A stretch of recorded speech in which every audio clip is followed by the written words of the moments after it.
এই মুহূর্তে জেমস নামাবা পরিচিত মুখ, গত তিনটা আসরে খেলেছেন তিনি। আমন্দি তিনিও খেলেছেন, বাট এবারে দুর্দান্ত নামাবা তিনি গেছেন ফর নেক্সট ট্রাই এবং জেমস নামাবাকে আটকে ধরেছে জাপানিরা।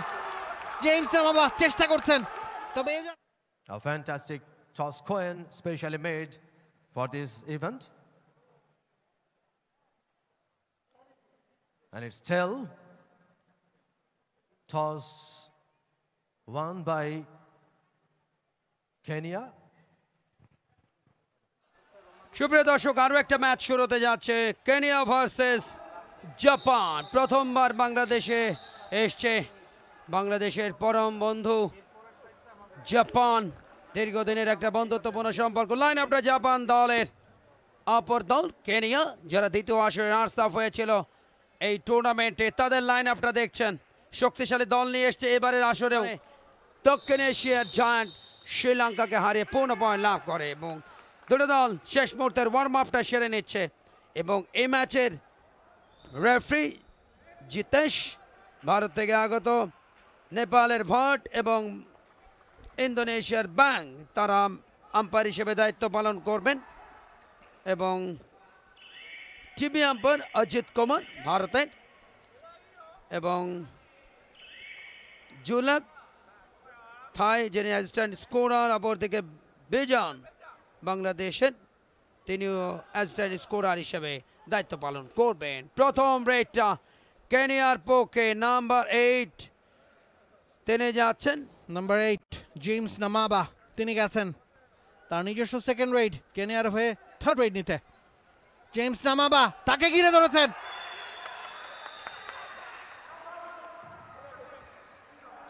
নাম্বার 1 ইতসুকি মানিতা তার নেক্সট রেড।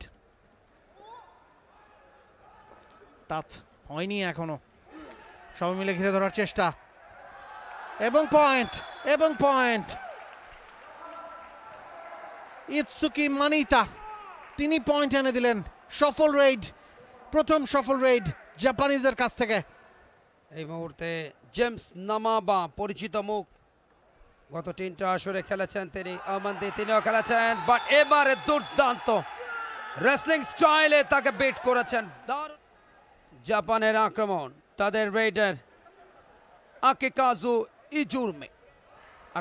ইজুমি এই মুহূর্তে তিনি ব্লক হয়েছেন। দুর্দান্ত বক্স বন্দি করছেন নিজের কোর্টে, দুদলই বেশ সাবধানী।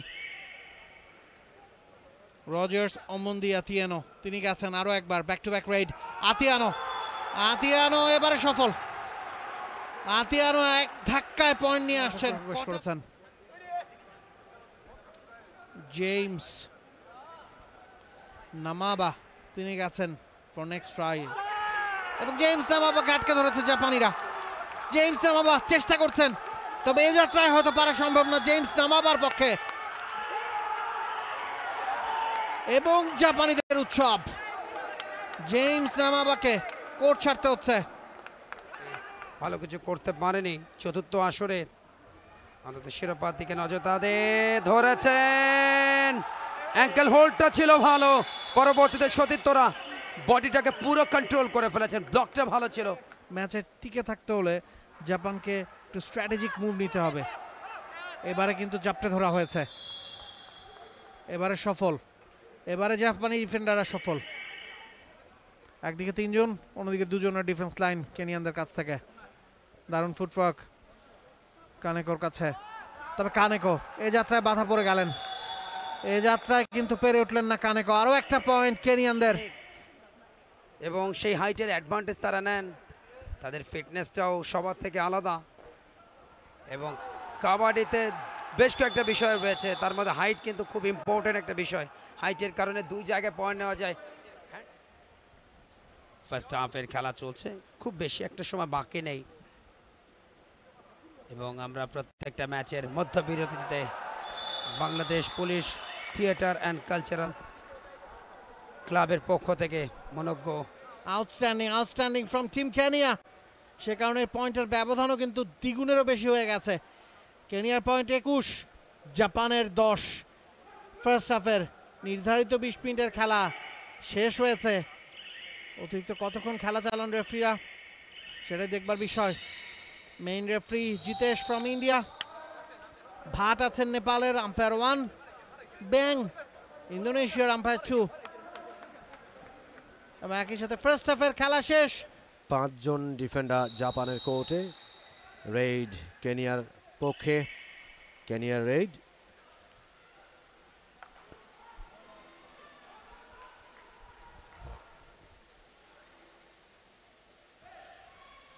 Raider outside inside dodge create করবার চেষ্টা করছেন তিনি।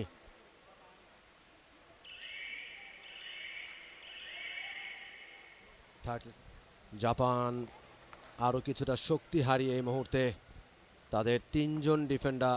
রেইড চলছে জাপানের, অ্যাঙ্কেল হোল্ড,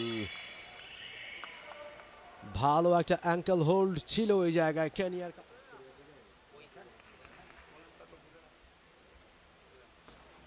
যোগের মতো জাপানের আক্রমণ।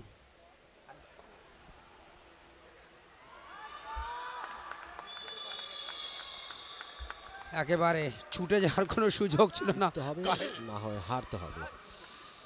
জাপানের রেইড, রেইডার ভুল করলেন, একেবারেই ভুল করলেন। একটা পেতে রাখা জাল।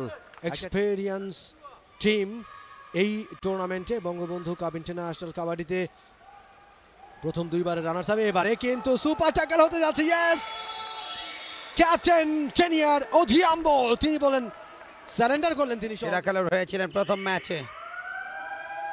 টুয়ার্ড ডাইরেক্ট পা চালাচ্ছেন খেলোয়াড়টি আকিকাজু ইজুমে।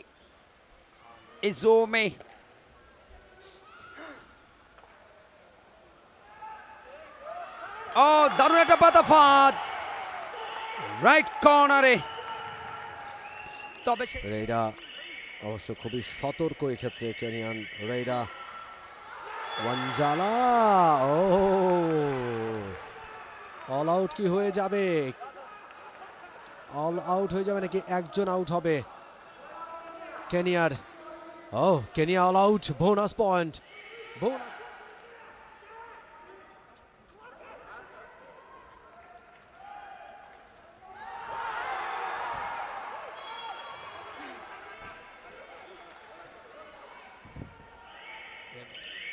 এবং বর্তমানে আমরা যে জিনিসটা লক্ষ্য করছি, বিশেষ করে এই টুর্নামেন্টের সাফল্য পাওয়ার মাধ্যম দিয়ে স্পন্সর প্রতিষ্ঠানরাও কিন্তু এগিয়ে আসছেন জাতীয় খেলা কাবাডিকে এগিয়ে নিয়ে যাওয়ার জন্য। খেলা কিন্তু শেষ হলো, লম্বা একটা বাঁশি বাজিয়ে দিয়েছেন জিতেশ, এবং সেই সাথে শেষ হলো এই ম্যাচ। শেষ মুহূর্তের আনুষ্ঠানিকতা উভয় দলের খেলোয়াড়দের সাথে। তৃতীয় দিনে full time score line Kenya 42, Japan 29. For more updates, subscribe to our YouTube channel and click on the bell icon. Follow us on Facebook and Instagram. Download T-Sports app to enjoy exciting games and highlights. Visit tsports.com.